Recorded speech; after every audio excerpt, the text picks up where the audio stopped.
Friday, the Iowa Board of Medicine will consider how exceptions will be handled for Iowa's new 6-week abortion ban that's currently held up in the courts. State House reporter Skylar Shalal breaks down what they'll be reviewing and how this will impact Iowa women and healthcare professionals.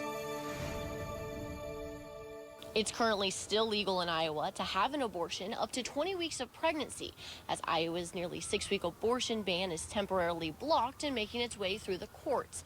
However, the Iowa Board of Medicine is preemptively working on guidelines for medical professionals to follow if the law goes into effect. The proposed rules, again, it's one or two people's interpretation of what the legislation that was passed is.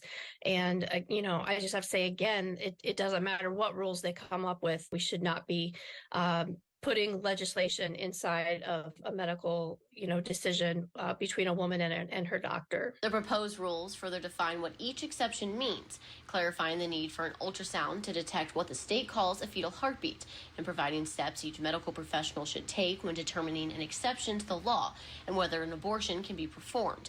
In cases of rape and incest, victims will be asked a series of questions and must sign a form promising the information they provided is true. Doctors will need to provide information and tests for fetal abnormalities, and documentation for exceptions will be kept in the patient's medical records. If a violation occurs, consequences could include disciplinary action, but the proposal doesn't get into specifics. These rules are being pushed through with the hope that come June, when the Supreme Court hears the appeal, that's going to go the way that the governor wants it to go.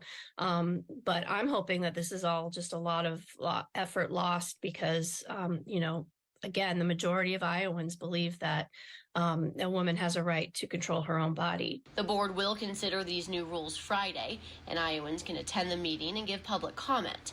I did reach out to Iowa Republicans, but they didn't respond to my request for comment. In Des Moines, Skylar Shalal reporting.